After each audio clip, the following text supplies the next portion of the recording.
Amém? Gente amada, meu coração, a paz, que bom que vocês estão aí. Quero falar com vocês hoje sobre como ler a Bíblia. Tem muita gente que quer começar a ler a Bíblia, mas fica meio perdido. Depois que você faz um plano de ação, fica muito mais fácil você cumprir aquele plano de ação, não é verdade? Se você, por exemplo, vai começar a academia, mas se você não sabe por onde começar, como começar, não dá nem vontade de começar. Uma das regras para que você cumpra algum objetivo é que você tenha ele muito bem planejado antes de começar. Quando você faz algo que está planejado, a sensação de segurança é muito maior. Então o problema é que a pessoa fala assim, eu vou começar a ler a Bíblia, beleza. Só que ela não sabe por onde, dá um desânimo, desanima um pouquinho.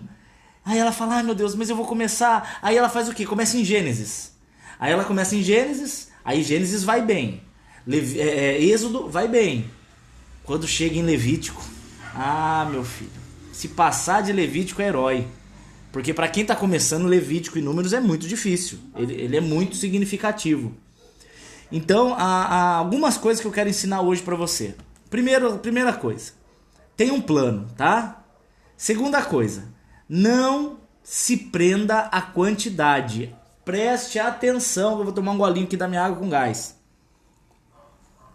Não se preocupe com quantidade. Você vai se preocupar muito mais na intensidade, ok? Na qualidade da revelação do que na quantidade. Eu acho muito ruim quem faz plano de leitura da Bíblia em um ano, porque as pessoas elas se prendem a uma quantidade pré-definida e para cumprir aquela quantidade ela lê numa velocidade que não tem absorção nenhuma. Óbvio que é melhor ler assim do que não ler nada, né? Tem gente que na desculpa de não vou ler, aí não lê nada, aí é horrível. Mas se você quiser começar a ler, não se preocupe com quantidade. Imagina que a Bíblia é como um encontro com alguém que você gosta muito. Não um encontro amoroso, não estou falando disso, mas eu estou falando ali você vai tomar café com alguém que você ama. Você se preocupa com o tempo que você tem para ficar com a pessoa? Você marca, vou ficar aqui com você 1 hora. Depois de 1 hora, não preciso mais conversar com você. Isso é horrível. Você quer aproveitar o tempo que você tem. Se você vai ficar 5 minutos, você quer aproveitar os 5 minutos. Se você vai ficar 20 minutos, você quer aproveitar os 20 minutos. Você quer aproveitar aquele tempo. Então, o que eu quero ensinar a vocês é que vocês, ao lerem a Bíblia, vocês não coloquem algo pré-definido do tipo 1 capítulo por dia. É muito. Eu prefiro que você leia 5, 6 versículos e analise profundamente. Outra coisa que você tem que saber quando você for ler a Bíblia é que a palavra de Deus, para quem crê, ela é Jesus revelado. Para quem não crê, é só um livro.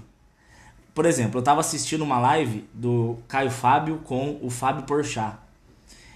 Não sou fã de nenhum dos dois, ok? Antes, se alguém quiser se interessar por alguém, não sou fã de nenhum dos dois. Acho o Caio muito inteligente, mas muito perigoso. Ele é muito inteligente em algumas coisas, mas ele atrapalha muito em outras. Aí uma pessoa imatura de fé não vai saber diferenciar. Mas de qualquer forma, por que eu estou dizendo isso? Porque o Fábio Porchat estava contando que ele leu muitas vezes a Bíblia para fazer aquela idiotice, aquela porcaria do especial de Natal, né? E eu achei interessante, falei, meu Deus, olha só, ele leu várias vezes a Bíblia e isso não transformou a vida dele. Por quê? Porque a leitura sem o Espírito Santo é só um livro, como se fosse qualquer um. Então é necessário que nós tenhamos a revelação do Espírito Santo. Então, além de você não se preocupar com tempo, além de você não começar pelo Velho Testamento, você vai pedir ao Espírito Santo que te revele. Você vai falar, Espírito Santo, me revela a sua palavra. E aí você começa. Por que eu aconselho você a começar pelos evangelhos? Só para você saber, os evangelhos são 4, ok? É Mateus, Marcos, Lucas e João. Mateus, Marcos, Lucas e João, eles são os 4 primeiros livros do Novo Testamento. Mas há uma discordância da parte de muitos, inclusive a minha, eu discordo também, que o Evangelho, o Novo Testamento, ele não começa quando Jesus nasce. De acordo com o livro de Hebreus, um testamento ele passa a valer com a morte de quem o escreveu. Então, eu creio que o Novo Testamento começa em Atos. Mateus, Marcos, Lucas e João, ele fica meio que é uma transição entre a velha aliança e a nova. Mas a nova aliança está a partir de Lucas capítulo 22, quando Jesus fala, ó, esse cálice é a nova aliança que eu faço com vocês. Então, eu digo isso porque muitas coisas que Jesus fala, ele disse para o judeu. Ele diz para o povo da velha aliança. Ele não diz isso para a igreja. Eu vou dar um exemplo disso. Quando você vai ver Mateus 23, ele cobrando dos fariseus que sejam fiéis nos dízimos. E as pessoas usam esse texto, Mateus 23, para falar para a igreja que a igreja tem que dar o dízimo. Mas espera aí, Jesus está dizendo isso para fariseu. Jesus não está dizendo isso para os discípulos dele. Porque os discípulos dele já estavam vivendo na nova aliança. Mas isso aí são só detalhes. Eu estou incentivando você a começar por Mateus, Marcos, Lucas e João. Agora eu vou fazer um apanhado meio superficial, bem superficial, de qual você vai escolher. Qual que você vai escolher? João. Eu prefiro João, claro, mas não vá pela minha escolha. Analise com Deus aí. Qual é a diferença? Primeiro, eu vou falar um pouquinho de cada um dos 4 livros, tá? Bem rapidamente. Mateus, ele foi um discípulo de Jesus, ele era um cobrador de impostos. E Mateus, ele escreve o livro de Mateus para os judeus em Jerusalém, para comprovar que Jesus Cristo era o Messias prometido pelos profetas de antes. Então, a Mateus, ele vai focar muito cumprimento de profecias. Mateus, ele vai citar muitos textos do Velho Testamento. Mateus vai fazer muitas comparações com a Velha Aliança. Mateus, ele vai mostrar que Jesus, ele é o que a gente chama de chave hermenêutica.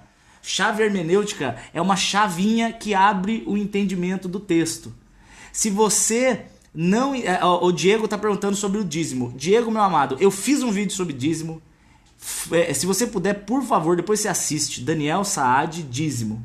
Por favor, eu tenho certeza que vai abrir muito sua mente. Você vai entender o que eu quero dizer. Tá? Agora, infelizmente, não vai dar para explicar porque é longa a explicação e comeria muito do meu tempo. Infelizmente. Mas o Mateus, ele se preocupa muito mais em mostrar para o judeu que Jesus é o Messias. O foco do livro é Jesus, filho de Davi. Jesus, o Messias. Por que filho de Davi? Porque Davi foi prometido, Deus prometeu para Davi que do filho dele viria o rei. Então por isso que Jesus, ele tem o sangue real, porque o sangue de Jesus, carnalmente falando, é sangue de rei. Vou explicar isso aqui para vocês. Jesus, só para você não confundir. Não, isso eu vou falar depois que eu for ler João. Deixa isso para depois. Então o foco de Mateus é mostrar para o judeu que Jesus é o Messias. Ponto. Filho de Davi, o rei. Daí depois de Mateus nós temos Marcos. Quem é Marcos? Marcos foi um discípulo de Jesus que abandonou Jesus. Ele não era um dos apóstolos, mas ele era um dos discípulos. Jesus, ele tinha 12 apóstolos, mas ele tinha 70 discípulos. Marcos provavelmente foi um dos que abandonaram Jesus lembra naquele momento do multiplicação dos pães, João capítulo 6, quando Jesus, ele começa a apertar a pregação sobre o negar a si mesmo, sobre o tomar a cruz. Aí a pessoa vira e fala assim, nossa, dura essa palavra, e vai embora. Aí Jesus pergunta, vocês querem me abandonar também? Aí Pedro fala, mas para onde iremos se só o Senhor tem as palavras de vida eterna? Muito provavelmente Marcos é um desses que abandonou, entendeu? Só que Pedro, o apóstolo Pedro, ele vai em determinado momento pregar em Roma. Isso é história bíblica, tá? Deixa eu só esperar ele sair ali, senão vai fazer muito barulho da porta. Boa corrida, linda, te amo, até já. Pedro, em determinado momento, ele vai pregar em Roma. Só que a história conta que Pedro não sabia falar corretamente a língua que se falava em Roma, o grego, né? Então ele acha Marcos no meio do caminho. Marcos é convertido de novo, porque Pedro chama ele de novo. E aí Marcos vai com Pedro para Roma. E Pedro então prega, e tudo que Pedro está pregando, Marcos vai aprendendo e vai escrevendo. Então o livro de Marcos é feito debaixo do ensinamento de Pedro para os romanos. Então você vê que o livro de Mateus, ele cita muito o Velho Testamento. Ele cita muito o cumprimento de profecias. Ele prova que Jesus é o Messias prometido na Velha Aliança. Marcos, ele usa uma linguagem que o romano se interessaria. O romano não quer saber de cumprimento de profecias. O romano não quer saber de velha aliança. O que o romano se interessa é por algo mais enérgico, algo mais assim de ação, de poder, de autoridade. Eles tinham muito aquela figura dos grandes guerreiros, de César, do imperador, de generais. Então o que Marcos foca? O Jesus, o poder. Ele foca Jesus com poder, ele foca Jesus expulsando demônios, ele mostra Jesus tendo autoridade sobre principados e potestades, e Jesus sendo o Jesus que manifesta curas e manifesta libertação. É um livro que ativa a sua fé. O livro de Marcos te deixa assim, meu Deus, Jesus é muito top. Então é uma outra figura do mesmo Senhor. Você está entendendo? Então Mateus, cumprimento de profecias. Marcos, o Jesus do poder. Aí você vem depois de Mateus, Marcos, você acha Lucas. Lucas não foi apóstolo. Lucas não foi discípulo. Lucas, ele foi um cara que foi pago por um outro cara chamado Teófilo, que tem muito pouca literatura sobre quem é esse Teófilo, mas o que parece é que Lucas, ele não era crente quando ele começou a fazer a investigação. O livro de Lucas, ele é um relato policial, ok? Lucas, ele era médico, mas ele era muito inteligente, ele sabia escrever muito bem, a escrita dele é muito clássica, ele é muito inteligente. O cara era médico, né? Ele não era qualquer um, ele não era do povão, ele era um cara separado, assim, intelectualmente falando. E Lucas, quando ele vai escrever, ele toma um cuidado de pegar relatos de testemunhas fiéis. Do ponto de vista científico, ok? O livro de Lucas é o mais fiel na Bíblia. Ele é o mais, assim, impossível de ter contradições do ponto de vista científico. Okay? Eu não estou falando agora do ponto de vista espiritual. Eu estou tratando como um documento. O documento, o livro Lucas, é o mais confiável para um cara que não crê na Bíblia, crer que a Bíblia não tem adulteração, o livro de Lucas. O André está perguntando se o Lucas não era seguidor de Paulo. Depois do livro, ok? Isso aí depois. O que parece é que Lucas foi enviado para Jerusalém, ele começou a fazer as investigações, começou a escrever o livro, e enquanto estava escrevendo o livro, aquilo começou a transformar a vida dele. É isso que parece. Então o livro de Lucas, ele conta com o relato de várias pessoas. O livro de Lucas, ele é minucioso. Ele começa com os relatos de Maria. Os 2 primeiros capítulos são os ensinos de Maria para ele. Então você vai ver que Lucas coloca uma visão que Maria teve sobre o nascimento de Jesus. Uma visão que Pedro, Mateus, Marcos não tiveram. Por quê? Porque Lucas foi ouvir dela. Lucas falou: Maria, conta para mim. Aí ela conta que ela estava solteira não, virgem. Aí veio o anjo. Então ele tem aqueles relatos das testemunhas oculares. Pessoas que participaram dos momentos, ele foi lá e começou a anotar e tirou aqui, e tirou as dúvidas e confirmou e escreveu o livro dele. Então o livro dele é muito mais do que um interesse espiritual. O livro dele era algo científico para uma pessoa. Ele pagou, ele foi pago para fazer um trabalho de investigação. E aí desse trabalho de investigação se origina o livro de Lucas. Então o livro de Lucas, ele vai mostrar, como Lucas era médico, ele vai mostrar o Jesus humano. O Jesus que teve dor, o Jesus que teve fome, o Jesus que foi tentado, o Jesus que chorou, o Jesus que sofreu, o Jesus que ele passou por essa terra de forma humana. Então o livro de Lucas me faz ver que Jesus, ele passou pelas mesmas coisas que eu, e que se ele conseguiu, eu consigo também, porque ele passou sozinho e eu passo com ele. Então Jesus, ele mostra no livro de Lucas a capacidade de se viver uma vida cristã já nessa terra de forma plena. Você pode viver. O livro de Lucas te ensina isso. E aí nós temos o último livro, que é o livro de João. João foi o discípulo mais amigo de Jesus. Há controvérsias de que não foi João o apóstolo que escreveu o livro, e tem bastante gente que crê nisso. Eu vou falar para vocês que os argumentos são até bem convincentes. É muito difícil de dizer que sim ou que não. Mas muita gente diz que o João apóstolo só escreveu o Apocalipse e 1ª, 2ª e 3ª João. Mas o livro de João não foi o João apóstolo. Fica aí a dúvida, realmente não dá para confirmar, eu não tenho certeza. E quando eu digo eu tô pegando a teologia em si. Mas o livro de João, para mim, ele é o mais especial porque ele mostra o Jesus Deus. Então nós temos o Mateus, que é o Jesus cumprimento das Escrituras. Nós temos Marcos, que é o Jesus, o Rei da Glória, o Deus de poder, o general de exércitos, autoridade sobre demônios. Esse é o livro de Marcos. Nós temos o Jesus humano e os detalhes da intimidade de Jesus em Lucas. E nós temos aí o livro de João, que é Jesus, o Deus da minha vida. O Jesus que é o Cordeiro de Deus, o Jesus que há de vir, o Jesus que tem autoridade sobre o tempo, o Jesus, o grande eu sou. Tem uma palavra minha no YouTube que você deveria ver, que é sobre Jesus, o eu sou, quando ele fala 8 vezes eu sou, que o eu sou é o nome de Deus em hebraico, Yahvé, né? O nome do Deus Pai é eu sou, e Jesus vem e fala eu sou, ou seja, eu sou o Pai aqui na terra, eu sou o Pai em forma humana, eu sou Deus, e isso, João mostra isso muito claramente. Então, dando esse panorama, você vai escolher qual dos 4 você quer começar, tá? Mas eu vou abrir aqui o livro de João e eu vou ler para vocês, porque eu quero que vocês entendam como ler. Só uma dúvida que muita gente tem: qual linguagem, no sentido de tradução, ler? Ó, gente, existem vários tipos de Bíblia, ok? Tem Bíblias de estudo, tem Bíblia do homem, Bíblia da mulher, Bíblia da criança. Isso são formatos de estudo, ok? Isso é formato de estudo. Então, por exemplo, eu sou apaixonado pela Bíblia Thompson. O formato de estudo do Thompson é um teólogo que fez vários estudos e criou essa Bíblia de estudo.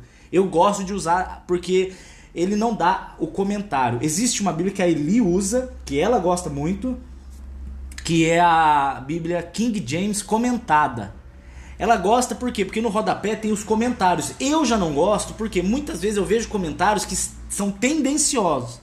Então, se o cara que comenta ele é calvinista, os textos que dão de entender do calvinismo ele prioriza. Se o cara que está comentando é arminiano, ele vai comentar do ponto de vista arminiano. Então eu não gosto de Bíblia comentada, não sou muito fã. Mas eu já sou velho de igreja. Para quem está começando, é bom pegar uma Bíblia comentada. Por exemplo, a Bíblia King James comentada é ótima. Eu já uso a Bíblia Thompson. Agora existe uma outra coisa que é tradução, ok? Tradução. O estilo da Bíblia é uma coisa, a tradução é outra. A tradução que eu mais gosto é a Almeida Corrigida Fiel. Essa é a que eu mais gosto. Porque ela não é nem literal e ela não é nem figurada. Na tradução da linguagem de hoje, ou NVI, são figuradas. Eu não gosto e não indico. Não faça estudos em linguagem de hoje, NTLH, nova tradução linguagem de hoje, e não faça estudos na NVI. Não é aconselhável, porque elas são figuras, ok? E existe uma outra tradução mais literal, que é a Bíblia de Jerusalém. Essa tradução é usada na Bíblia católica. A maioria das Bíblias católicas são da tradução de Jerusalém. É a tradução mais fiel, porque é a tradução literal. Mas tem muitas coisas que você não vai entender. Por exemplo, tem afirmações de Salmos que vai falar que Deus te ama do fundo do rim. Porque essa é a tradução. Essa é a tradução do fundo do rim. Só que a gente, em português, não vai entender o que é amar do fundo do rim. A gente fala de amar do fundo do coração. Então o Almeida, ele traduziu em Jesus nos ama do fundo do coração. Só que o literal é do fundo do rim. Você entendeu? Então, assim, a de Jerusalém, ela é literal, ela é ipsis literis, que a gente fala. É traduzir palavra por palavra, mas tem hora que isso fica confuso. Já a NVI e NTH é ruim. A King James e a Almeida Corrigida, elas ficam no meio do caminho. Elas não são nem literais e nem figuradas. A Bruna está perguntando da Bíblia A Mensagem. A Bíblia A Mensagem não é uma tradução, ok? A Bíblia A Mensagem não é uma tradução. A Bíblia A Mensagem é uma visão do autor. Ela não é... Gente, atenção. Bíblia A Mensagem não é Bíblia de base doutrinária. Não estudem pela Bíblia A Mensagem. Ela é uma leitura extra.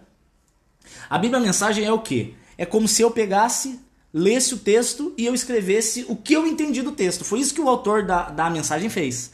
Ela vai mais além até do que a NVI no sentido figurado do que está sendo dito. Não é... Eu não estou dizendo para você não ler, ok? Mas você não use como base doutrinária. A Almeida Corrigida, a King James e a de Jerusalém você pode usar. Elas são mais fiéis quanto a isso. Tá bom? A NVT eu também gosto, como leitura extra, mas também não uso como base doutrinária. A NVI, a linguagem de hoje e a mensagem, jamais, tá bom? Priorizem essas 3 traduções. Então vamos lá para João. Só para quem está me assistindo, todos os vídeos que eu faço, eu leio todos eu acho que é exagero, mas 95% dos vídeos que eu faço eu leio na Almeida Corrigida Fiel. É a que eu mais gosto, ok? Almeida Corrigida Fiel. Tem várias versões da Almeida. Tem a Almeida revisada, enfim, mas a Almeida atualizada. Procure a ACF. Elas são as mais, assim, os textos que você vai citar, eles são mais conhecidos na ACF, entendeu? Porque Deus amou o mundo de tal maneira que nos deu um Filho unigênito. Essa frase é da ACF e você vai decorar por lá. Estão perguntando por que a Bíblia Católica tem mais livros. Porque, na verdade, os católicos eles fizeram um concílio onde eles decidiram o Velho Testamento e eles usaram 9 livros a mais do que o hebreu usava. O cânon hebraico ele usava 39 livros, o católico colocou alguns a mais. Não que essa coisa de que o evangélico retirou, isso é uma afirmação muito tola. O concílio católico adicionou ao cânon que já era usado no período de Jesus. Okay? Jesus já tinha os livros que eram os mais utilizados. O Novo Testamento é o mesmo. O Novo Testamento você pode ficar tranquilo. De Mateus a Apocalipse, na Bíblia de Jerusalém, que é a Bíblia católica, ou a Bíblia usada pelos chamados evangélicos, é a mesma. Tá? Só um comentário também. Bíblia Mormon é uma extra. Okay? Os Mormons usam uma extra, que é uma viagem total, dizer que Deus se revelou para os índios na América. Você fala, tchau, é um evangelho. Gálatas 1, se alguém trouxer um novo evangelho, rejeita. O Testemunho de Jeová, eles mudam a tradução de muitas bíblias para defender a doutrina deles. Eu vou falar disso já. Arranca isso também. Bíblia de Testemunho de Jeová é a tradução do Novo Mundo. Tchau. A Bíblia Shed, ela não é uma tradução, ela é uma Bíblia de estudo, ok? Do mesmo jeito que tem a Thompson, tem a do Russell Shedd. Não é uma tradução, mas é uma Bíblia boa. Só que o Shedd, ele tem algumas coisinhas que eu discordo, mas eu não vou falar para não atrapalhar vocês. São coisinhas pequenas que não vai mudar nada, tá bom? Outra Bíblia que não é sim, o Evangelho segundo o Espiritismo não é uma Bíblia adulterada também. Então, as Bíblias adulteradas, Mormon é uma Bíblia a mais, Testemunho de Jeová adultera, e o Evangelho segundo os Espíritas, eles adulteram. Tchau. Já o Novo Testamento católico e evangélico, no caso protestante, é o mesmo. Pode ficar tranquila. O Velho Testamento dos católicos tem 9 livros a mais. Só que são 9 livros que eu não considero inspirados, porque eles têm contradições. Ok? Você vai ver algumas coisas muito contraditórias. Por exemplo, tem um livro do catolicismo, do cânon católico, que é o livro de sabedoria, que ele diz alguma coisa do tipo: se você não se sente perdoado, dê esmolas para você se sentir perdoado. É uma afirmação meio boba, né? Não faz sentido você dar esmolas para se sentir perdoado. Você tem que crer, você não tem que sentir que você é perdoado, você tem que crer que você é perdoado. A fé não é sentir, a fé é crer. O sentir pode vir a acontecer, mas enfim. Outra coisa que você vai ver, por exemplo, quando o livro de Tobias vai ter o Tobias expulsando um demônio, aí ele aprende do anjo que ele tem que pegar um fígado de peixe e esquentar o fígado. Gente, pelo amor de Deus, isso é macumba. Esquentar um fígado para expulsar demônio, sai em nome de Jesus e tchau. Né? Mas enfim, Bíblia DAC também é Bíblia de estudo. Gente, todas essas Bíblias que é de alguém, tipo Jim Swaggart, Bíblia DAC, Bíblia Russell Shedd, Bíblia Thompson, é Bíblia de estudo. Isso elas são boas, pode estudar. Você só tem que tomar um cuidado para ver o viés dela, se é um viés arminiano ou calvinista, para você tomar um cuidadinho ali, tá? Tem, por exemplo, a Bíblia do Russell Shedd, ele crê que Gênesis 1 a Gênesis 2 tem milhões de anos, né? É o evolucionismo teísta. Eu não creio nisso, eu creio que é literal os 7 dias. Mas são coisas que não vai ficar nada. O Adventista usa a mesma. O Adventista usa a mesma Bíblia, pode ficar tranquilo. Eu não vou ficar aqui falando de Bíblia, gente. O foco não é esse, tá bom? O pessoal agora tá cada um querendo saber da sua. Vamos lá. João capítulo 1. Quero mostrar pra você como é que eu leio a Bíblia e como é que você vai fazer pra ler. Claro, se você quiser, né? Eu não tô te dando ordem nenhuma. Quem sou eu para te dar ordens? Eu estou te dando dicas, tá? Dicas de como eu faço, que pode ser que você goste também. Deixa eu aproveitar e te pedir que curta e compartilhe esse vídeo, tá? Em nome de Jesus, que que eu possa ajudar mais pessoas. O foco hoje vai começar agora. Eu fiquei 32 minutos para dar a introdução. Ai, que divertido. João, capítulo 1, verso 1. Como que nós vamos ler a Bíblia? Se você quiser saber qual a diferença entre arminiano e calvinista, você vai colocar no Google assim: calvinismo, arminianismo, got questions. Bota isso. Você vai ver um estudo fenomenal sobre a diferença dos dois. Se você quiser saber sobre a formação do cânon bíblico, você coloca 2 dedos de teologia, cânon bíblico. O vídeo daquele menino, eu não concordo com tudo que ele fala. Ele é calvinista roxo, ele é presbiteriano total. Discordo de muitas coisas dele. Mas esse vídeo desse menino, chama Iago Martins, está fenomenal. Indico muito. Esse vídeo da formação do cânon bíblico é excelente. Tá bom? Agora eu não vou mais falar de Bíblia. Vou falar de João 1. Vamos para lá. João capítulo 1, verso 1 diz assim. Olha como é que você vai ler. Abri o livro de João. Senhor Jesus, me revela a sua palavra. Espírito Santo de Deus. A palavra diz em João no capítulo 14 que o Senhor Jesus enviaria o Espírito Santo e ele nos levaria a toda a verdade. Então, meu Senhor, eu quero te pedir agora, me revela, nos traz entendimento da sua palavra, em nome de Jesus. Amém. Orou? Pediu revelação? Bora, vamos lá. João capítulo 1, verso 1. No princípio era o Verbo. O Verbo estava com Deus. E o Verbo era Deus. Você não vai ler isso e vai pular para o próximo verso. Não. Você vai ler isso e você vai meditar, ruminar aquilo que você leu. Então vamos lá. Olha só o que está dizendo. Se você tem a Bíblia aberta aí, se você está com a Bíblia aberta, você pode abrir acompanhando comigo. No princípio era o Verbo. Então nós temos aqui, no princípio, nós temos o Verbo. Ok. O Verbo estava com Deus. Opa! Então nós temos que no princípio tinha Deus e o Verbo. O Verbo estava com Deus. Deus com o Verbo. Então nós temos que no princípio das coisas tinha Deus e o Verbo. Interessante. E o Verbo era Deus. Ué! Então o Verbo estava com ele, mas o Verbo era ele mesmo. Tá vendo? Já vai estar dando agora. Já está dando algumas minhoquinhas na cabeça aqui, ó. Ele estava no princípio com Deus. Quem estava no princípio com Deus? Ué, quem ele está falando antes? O Verbo. O Verbo estava com Deus no princípio. Você está vendo como é que você lê? Você vai questionando, você vai juntando um texto com o outro. Você não vai ler e vai passar. Você tem que ir ruminando, gente. Vai devagarzinho. Olha, verso 3.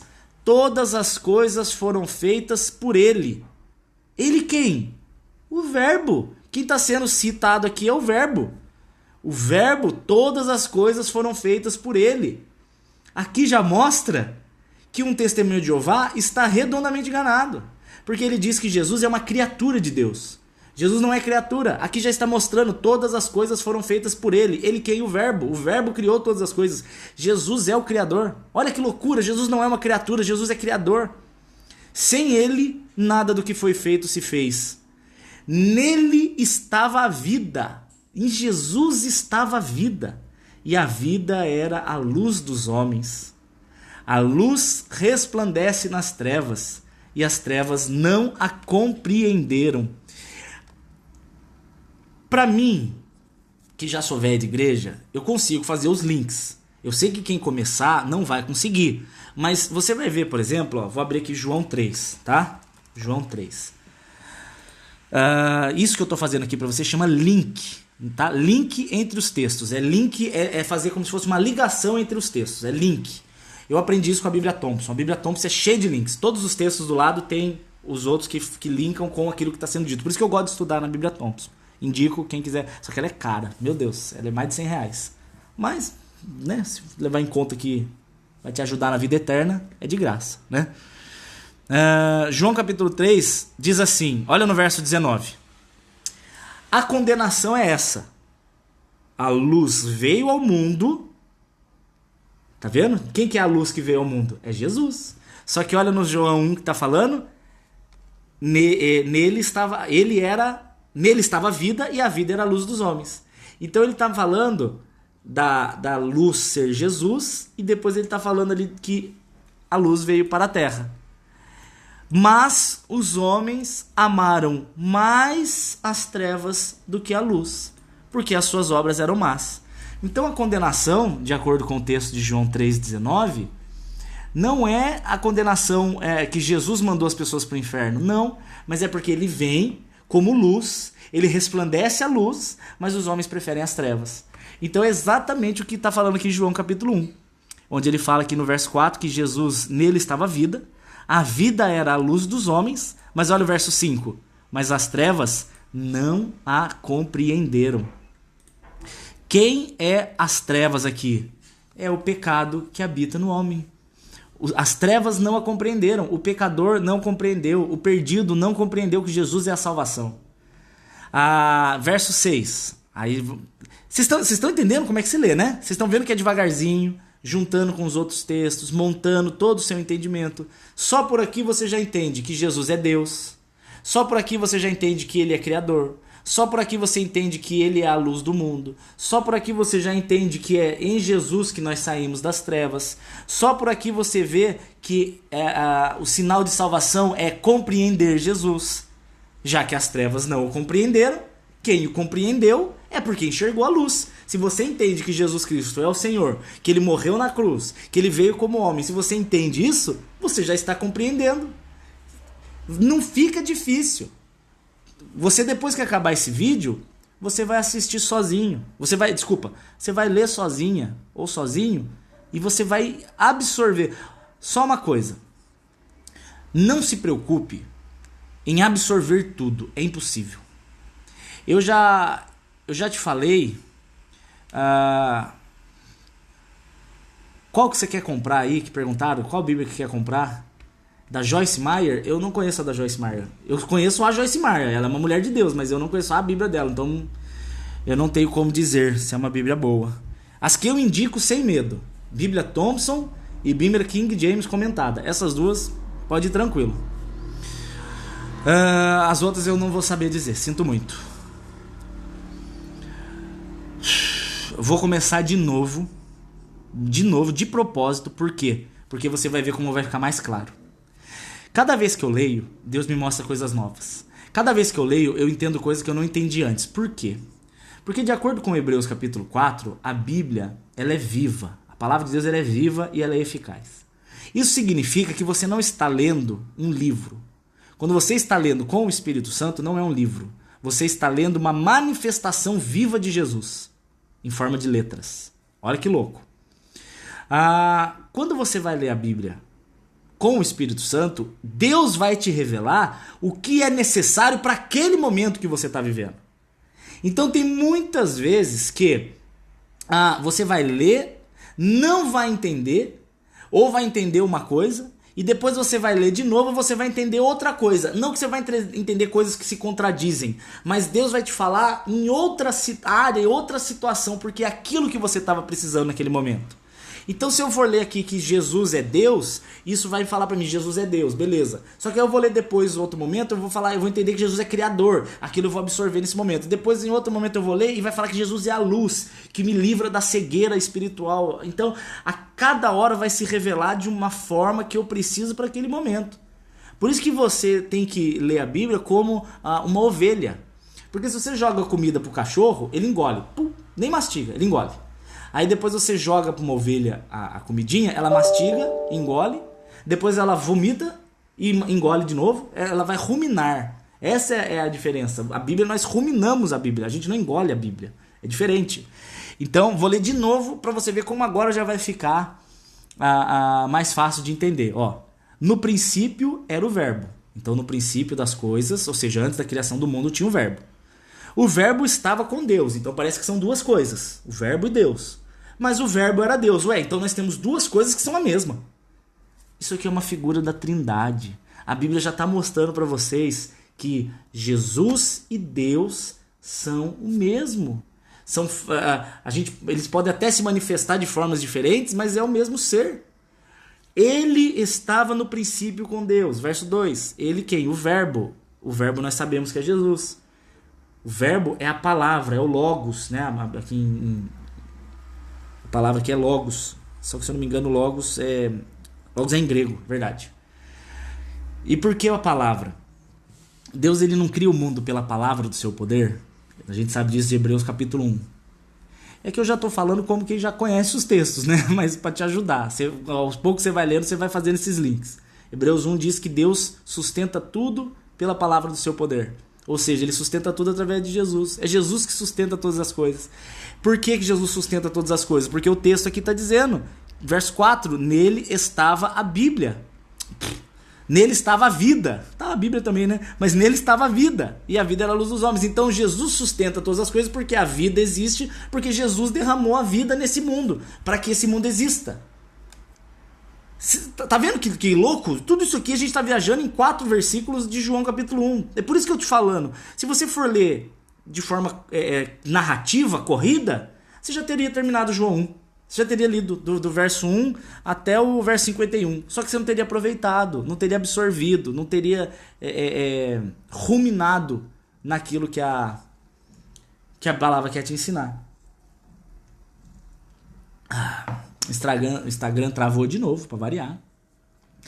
Mas eu vou continuar porque tem bastante pessoas no Face e depois eu vou botar no YouTube. Que pena, sempre trava.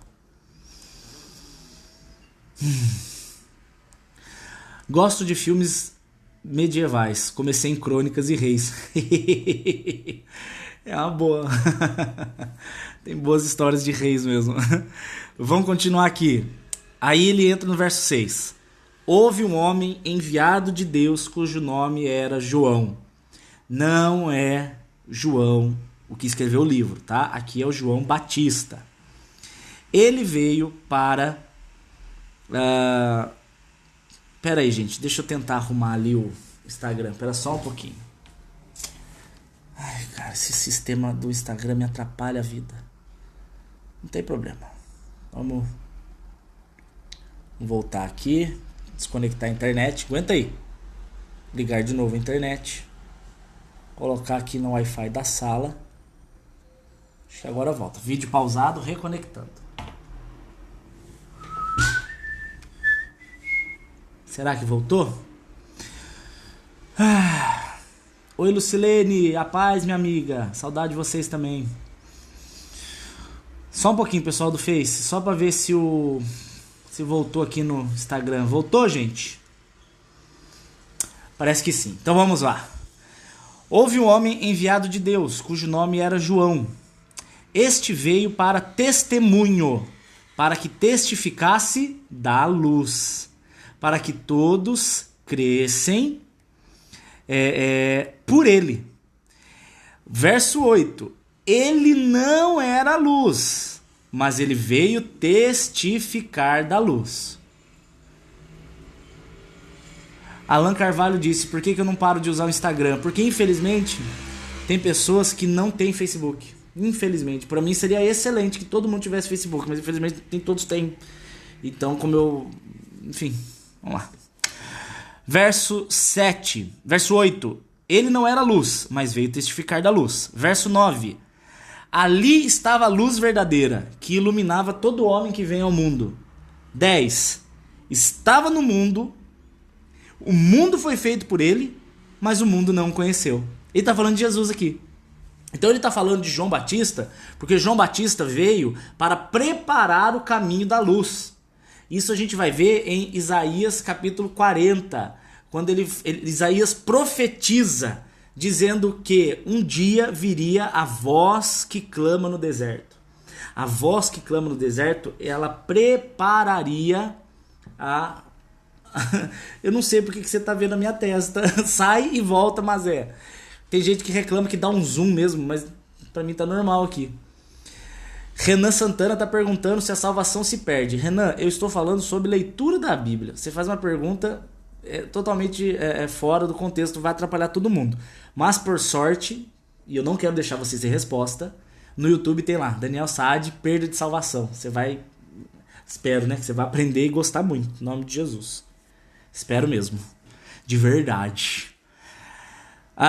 Verso 9. Ali estava a luz verdadeira. Em Jesus estava a luz verdadeira. Ele ilumina todo homem que vem ao mundo. 10. Estava no mundo. O mundo foi feito por ele, mas o mundo não o conheceu. Aí que a gente tem o verso 11. Veio para o que era seu, mas os seus não o receberam. Muita gente analisa esse texto de forma errada. Olha que interessante. O que ele disse no verso 10? Que Jesus estava no mundo, o mundo foi feito por Jesus e o mundo não o conheceu.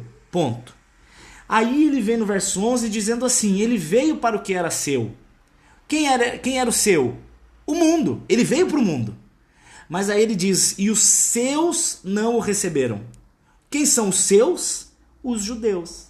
Então você entendeu? Jesus veio ao mundo sabendo que o mundo não o receberia. Por quê? Porque a gente já leu ali no verso 5 que as trevas não o compreenderam. Isaías 40, Patrícia. Isaías 40. Eu estou lendo João 1. Rafinha, João capítulo 1. Oh Deus. Veio para o que era seu, para o mundo. Mas os seus não o receberam, que é o judeu. Verso 12. Mas a todos os que o receberam, deu-lhes o poder de serem feitos filhos de Deus, os que creem no seu nome. Qual nome? No nome de Jesus. Então ele veio ao mundo, a luz veio ao mundo, a luz não foi compreendida pelo mundo. Muitos hoje, você fala de Jesus, eles preferem continuar no pecado. E aí Jesus fala, ok, teve muitos que me responderam, mas quando você vai ver depois na continuação, ele diz, mas aqueles que me receberam, a esses eu dou o poder de serem feitos filhos. Então, ser filho de Deus não é um direito de nascença. Ser filho de Deus é uma graça adquirida mediante o amor de Jesus Cristo na cruz. Quando você morre com Jesus na cruz, você nasce de novo como filho. Então não são todos filhos. Deus é pai de todos, na sua fuça. Deus não é pai de todos, são criaturas de Jesus. O mundo é uma criatura de Jesus. Tudo é criação de Jesus. Mas os filhos são novas criações de Jesus. Ele é pai só de quem o recebe como pai. Do resto, ele é só criador. Verso 13. Filhos, olha só o verso 13. Filhos que não nasceram do sangue, nem nasceram da vontade da carne. Por que vontade da carne? Porque quem nasce da vontade da carne sou eu e você quando nossos pais decidem ter a gente. Seu pai e sua mãe decidiram, vamos fazer amorzinho e vamos ter um filhinho. Aí eles fazem amorzinho, aí nasce o filhinho. Vontade da carne, beleza. Mas, ou da vontade do homem, mas que nasceram da vontade de Deus. Isso aqui já mostra que se você creu, não foi porque você quis. Se você creu, foi porque Deus quis. Isso eu concordo muito com um calvinista, nesse quesito. Só podemos crer porque Deus que escolheu que nós crêssemos. Agora, existe os que ele se revela e rejeitam. Isso o calvinista já discorda de mim. Então eu creio como um calvinista no sentido de que eu só posso crer se Deus se revelar para mim. Ponto. Mas eu creio que é possível rejeitar essa salvação. O calvinista crê que a graça é irresistível. Então você vê que nós temos divergências, mas no final das contas o que interessa é santidade. Então acaba sendo incomum. O arminiano não. O arminiano crê que você só é salvo se você buscar. Não todos, tá? Eu estou falando de uma forma muito superficial. Mas o arminiano crê como eu, que é possível rejeitar a salvação. É possível rejeitar a revelação de Deus. O verbo se fez carne. O que quer dizer o verbo se fez carne? No verso 14. Exatamente o verbo lá do verso 1 de João 1. O verbo não estava com Deus e o verbo se fez carne. Gente, se o verso 1 diz que o verbo estava com Deus e o verbo era Deus, e depois fala que o verbo se fez carne, automaticamente Jesus é Deus. Ponto. Uma lógica básica. Se A é igual a B e B é igual a C, logo A é igual a C. Se o verbo é Deus e o verbo se fez carne e essa carne é o corpo de Jesus, Jesus é Deus. Fim. Acabou a discussão. Eu não consigo entender por que ainda existem pessoas que têm dificuldade de entender que Jesus é Deus. Só um pause para você não confundir. Muita gente confunde Jesus com o corpo humano de Jesus, tá? Jesus, a essência espiritual, Jesus é Deus, sempre foi Deus, nunca deixou de ser Deus.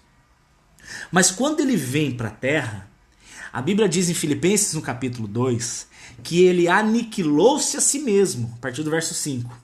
Ele aniquilou-se a si mesmo e tomou forma de homem. Então Jesus, ele faz o quê? Ele vem, aniquila a sua natureza divina, sem deixar de ser natureza divina, óbvio, mas ele se diminui de uma forma que ele encaixa dentro de um óvulo. Há uma discussão que Jesus ele vem como um embrião formado. Eu creio que não, ok? Eu creio que Jesus ele é o embrião formado pelo óvulo de Maria, mas o espermatozoide de Deus, tá? Então a participação de Maria foi dar a substância terrena. Então por isso que a Bíblia diz que Jesus vem na semelhança da carne. Romanos 8 diz isso, ok? Então a parte humana vem de Maria. Então Jesus provavelmente tinha as feições humanas parecidas com a da mãe dele. Mas aqui eu estou falando do corpo, tá? O corpo carnal. Porque a essência Jesus, a essência Deus, criou Maria. Essa é a loucura. Então nós vemos aqui que Jesus ele cria todas as coisas, inclusive Maria. Então nós temos o Criador que se faz humano vindo habitar num corpo que nasce de Maria. Então Maria ela é mãe do corpo, mas ela não é mãe da essência. Não tem como ela ser mãe de quem a criou. Não faz sentido lógico disso. Então existe uma unção, uma junção entre o espermatozoide de Deus, a palavra de Deus, isso está em 2 Pedro capítulo 1, que é a mesma palavra que nos dá vida quando nascemos de novo. Pois nasceste novamente, não mais da semente humana corruptível, mas da incorruptível, que é a palavra de Deus. Ponto. Essa é a semente de Deus. E o óvulo de Maria. Então nasce um ser humano, que é chamado de Jesus, com a divindade. Esse ser humano se referia ao Pai como uma outra pessoa. Por quê? Porque Jesus aniquilou-se a si mesmo para vir como ser humano. Mas Jesus é Deus. Ele estava limitado, voluntariamente limitado dentro desse corpo humano. Então quando você vai ver o Jesus na cruz, por exemplo, é o Jesus humano falando. Por quê? Porque no Getsêmani ele não recebe o pecado da humanidade para morrer. Deus não morre. Deus, 2 Timóteo capítulo 1, é o Deus eterno, imortal, ele é imortal, ele não morre. Então para Jesus morrer, na cruz ele passa 100% como humano. Porque senão ele não morreria, Deus não morre. Então Jesus, para receber o pecado, é só o ser humano. Então por isso que você vê na cruz, ele falando assim, por exemplo, Pai, perdoa-lhes, eles não sabem o que fazem. Jesus em vida ainda tinha a participação do seu lado divino quando ele perdoava pecados. Jesus podia perdoar, ele falava, vai, seus pecados estão perdoados, vai que seus pecados estão perdoados. Mas na cruz ele não perdoa, na cruz ele pede para o Pai perdoar. Porque na cruz é 100% humano para morrer. Mas aí, quando ele morre, aí vem de novo a ação do Jesus divino para ressuscitar. E aí ele ressuscita. Eu digo isso para você não confundir as coisas. Tem muita gente que confunde. Tem muita gente que mistura o Jesus humano com o Jesus divino. O Jesus filho de Maria com o Jesus criador de Maria. Mistura muitas coisas, entendeu? Outro dia eu vou fazer um ao vivo explicando sobre Maria para você parar de confundir muitas coisas. Que... Não é uma questão, você vai bater nos católicos. Primeiro que eu não sou evangélico. Eu odeio essas denominações. Para mim, o mundo se divide em filho de Deus e não filho de Deus. Evangélicos e católicos, para mim, não muda nada. O que me interessa são as escrituras, é a verdade. Então, se eu tiver que falar alguma coisa que contradiz os protestantes, eu falo com maior alegria. E se tiver que contradizer os católicos, eu também falo com alegria, porque o meu compromisso é com a verdade, não é com religião. Então... vamos pra cima, né? Que o que importa é agradar a Deus e não ao padre ou ao pastor. Continuando aqui que eu tenho só mais 5 minutos. Só mais 5 minutos. E o verbo então se fez carne e habitou entre nós. E vimos a sua glória, como a glória do unigênito do Pai, cheio de graça e cheio de verdade. A glória do unigênito do Pai, que incrível. Eu acho que eu vou parar por aqui, para que você depois continue lendo sozinho, mas leia Leia nesse sentido que eu te ensinei. De você ir devagarzinho, de você questionar as palavras, de você entender. Se você não entender, escreve do lado, ó, não entendi tal coisa. Continua lendo. Depois você vai ler, aí você vai, não entendi, você anota. Depois que você lê, você vai perceber que você vai conseguir entender o que você tinha escrito que não entendeu na primeira. Sabe qual que é o problema, gente? Eu levei uma picada de pernilongo aqui no braço. O problema é que você desiste muito fácil. Esse é o problema, você não persiste. Você começa, não entende, você desiste. A Bíblia diz que nós não somos daqueles que desistem e retrocedem. Nós somos daqueles que permanecem. Estão perguntando se eu vou deixar a live gravada. Como sempre eu digo, eu sempre posto no YouTube. Sempre. Vocês não precisam nem perguntar. Eu sempre posto no YouTube. Eu vou ter que parar, Juliana, porque o Instagram tem só 1 hora de ao vivo, né? Eu não quero deixar pela metade pra eles. A outra tá pedindo pra deixar gravado. Gente, não precisa pedir pra eu deixar gravado. Não precisa. Eu sempre posto no YouTube. Não precisa pedir. Sempre vai pro YouTube. Acabou aqui, YouTube. Acabou, YouTube. Se olhar lá no YouTube, tá tudo lá. Uhul! Se você não conseguir entender, se você ler e não entender, vai no Google, coloca lá, não entendi tal coisa. Tem um site chamado Got Questions. Depois eu escrevo na legenda para vocês. Got Questions. Ele é em português, tá? O nome é em inglês, mas tem em português. É fenomenal, é um site que eu amo. Eu tive um problema até hoje de discordância teológica com eles. Não vou falar qual. Eu mandei um e-mail para eles e eles me mandaram a resposta no mesmo dia dizendo que realmente o que eu falei poderia estar correto. E aí eles colocaram no site. Eu fiquei me sentindo muito importante. O assunto era sexo anal. Olha que absurdo. E eu falei, gente, eu discordo com a disso. Aí o cara respondeu, falou, olha, você tem razão no que você falou. Aí eles adicionaram lá no site, eu fiquei muito honrado. Mas quanto ao resto, eu concordo com tudo. Quando eles falam de céu, de inferno, condenação, salvação, justificação, predestinação, graça irresistível, quando eles falam de dízimo, quando eles falam de oferta, quando eles falam de cura, quando eles falam de dons, quando eles falam de profecia. Gente, aquele site ele deve ter umas 500 perguntas respondidas. Muito bom, muito bom. Indico aquele site para estudar, gotquestions.org/português. Aí você entra lá, coloca lá qual é a sua dúvida, ele vai ter, tá bom? Agora, como disse a Meire ali, não terceirizem a sua intimidade com Deus. É isso mesmo, a Beca escreveu certinho, gotquestions.org/português. Excelente para estudar. Mas não desiste, gente, não desiste. Começou, não entendeu, continua. Não entendeu, continua. Chega uma hora que você vai começar a entender que é sobrenatural, gente. Você começa a ler, fala, nossa, mas eu já li isso em tal lugar. Nossa, mas isso eu entendi em tal lugar. Isso eu já ouvi o Dani falando. Isso eu já ouvi meu pastor falando. E vambora. Tá bom? Olha, esse horário das 20 deu muito mais pessoas. Bem mais. Fiquei até surpreso. Não sei se é porque o tema interessou mais as pessoas ou se o horário é melhor. Amanhã eu vou fazer Amanhã eu não vou fazer. Amanhã tem um ao vivo da minha igreja, eu não quero atrapalhar. Mas quarta-feira, às 20 horas, estaremos de volta. Amanhã não tem ao vivo, tá bom? Amo vocês. Cansei. Terminou, beijo, qualquer coisa, manda um e-mail para mim, daniel.saad@uol.com.br. Faço questão de responder uma pergunta sua. Por favor, não mande de relacionamento, eu tenho preguiça de responder de relacionamentos. Eu não sei se você termina ou continua com seu marido, com sua esposa, com seu namorado. Eu não sei, eu não respondo sobre isso. Nem pergunte. Eu não sei se eu continuo com ele. Eu também não respondo. Agora, dúvida da Bíblia, manda que na hora eu tô aqui para te ajudar. Beleza? Estão perguntando por que eu não falo sobre o YouTube. Não faço no YouTube. Porque o YouTube eu tenho um problema. Vou te dar um exemplo. Alguém aí perguntou se eu leio os comentários. Leio todos. Lizzie, eu acho meio difícil você ter mandado e eu não ter respondido. Eu não tenho nenhum e-mail novo. Manda de novo, por favor. Pode ser que não chegou. Faz a gentileza de mandar de novo pra mim, tá?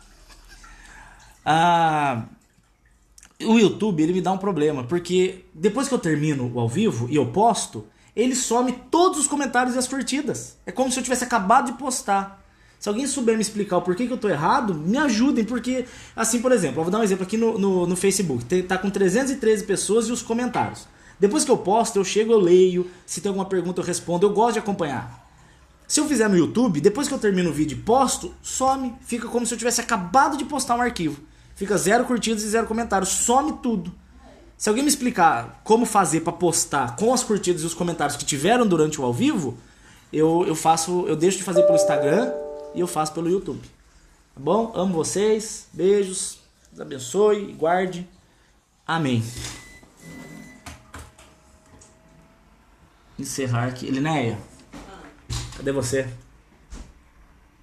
E aí, galera, corram, hein? Correr é bom demais. E lê a Bíblia. E lê a Bíblia. E dá beijinho no marido. Beijos.